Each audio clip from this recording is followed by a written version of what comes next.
Stable coins को लेके खतरनाक वीडियो है ये, सुनिएगा ध्यान से। जितना आप सेलिब्रेट कर रहे हो ना स्टेबल कॉइन्स के लेके, आज आपकी आंखें खुलने वाला हूं मैं। स्टेबल कॉइन्स है क्या? देखिए, अमेरिका का गेम प्लान समझिए। अमेरिका के पास एक्चुअल में 1 ट्रिलियन वर्थ ऑफ गोल्ड ही है। एक जमाना था गोल्ड स्टैंडर्ड में, जितना ही गोल्ड था उतने ही डॉलर प्रिंट किए जा सकते थे। तो अमेरिका ने क्या करा कि मैं वादा करता हूं कि जितना गोल्ड होगा उतने डॉलर प्रिंट करूंगा। 1971 तक उसने कहीं ना कहीं गोल्ड स्टैंडर्ड पे वो रहा।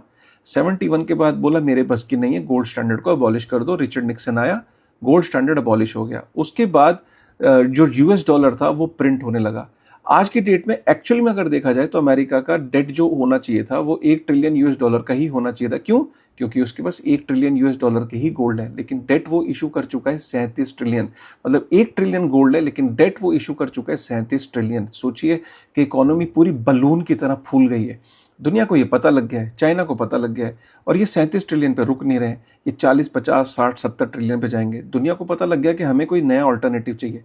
ये अमेरिका को भी पता लग गया है कि लोगों का विश्वास, दुनिया भर के सेंट्रल बैंक्स का विश्वास मेरे उस पर से खत्म हो रहा है।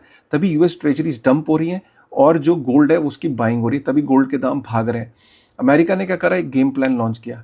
अमेरिका ने करा कि यार ठीक है, स्टेबल कॉइन्स एक ऐसी चीज़ है जो दुनिया भर में बड़ी चाहत है, जिसकी डिमांड बढ़ रही है। अरे अच्छा, स्टेबल कॉइन है क्या? अरे स्टेबल कॉइन की तो बैकिंग डॉलर ही है, ये तो हमें मजबूत कर रहा है। वो जीनियस एक्ट लाए, उन्होंने स्टेबल कॉइन्स को पूरी दुनिया में बढ़ावा दे दिया। आज हर बंदा, हर बच्चा, हर टीनेजर, यहाँ तक कि सरकारें भी स्टेबल कॉइन्स की डिमांड कर रही हैं। स्टेबल कॉइन डॉलर से भी ज़्यादा खतरनाक है। कैसे?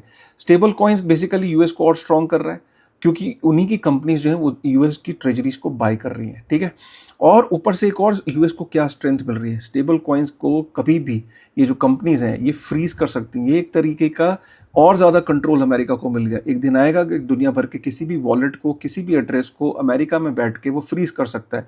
जिस देश के पास यूएस स्टेबल कॉइन्स होंगे, जिस आदमी के पास स्टेबल कॉइन होंगे, कोई बात उसको पसंद नहीं आएगी, जिसका चाहेगा वो मिलियंस में, बिलियंस में वॉलेट्स को फ्रीज करना शुरू कर देगा, और वो आज भी कर रहा है। ऐसी जो दुनिया भर की सरकारें हैं, जो यूएस डॉलर को, वो अमेरिका बोलेगा कि यूएस डॉलर को तो मैंने हटा दिया, स्टेबल कॉइन्स हैं, इनको अपनी ट्रेजरी में ऐड कर लो। जब सरकारें यूएस स्टेबल कॉइन्स को अपनी ट्रेजरी में ऐड करेंगी तो उन्हें भी फ्रीज कर देगा। तो ये बहुत ही खतरनाक गेम है। अमेरिका अपने प्रभाव को कम नहीं होने देना चाहता।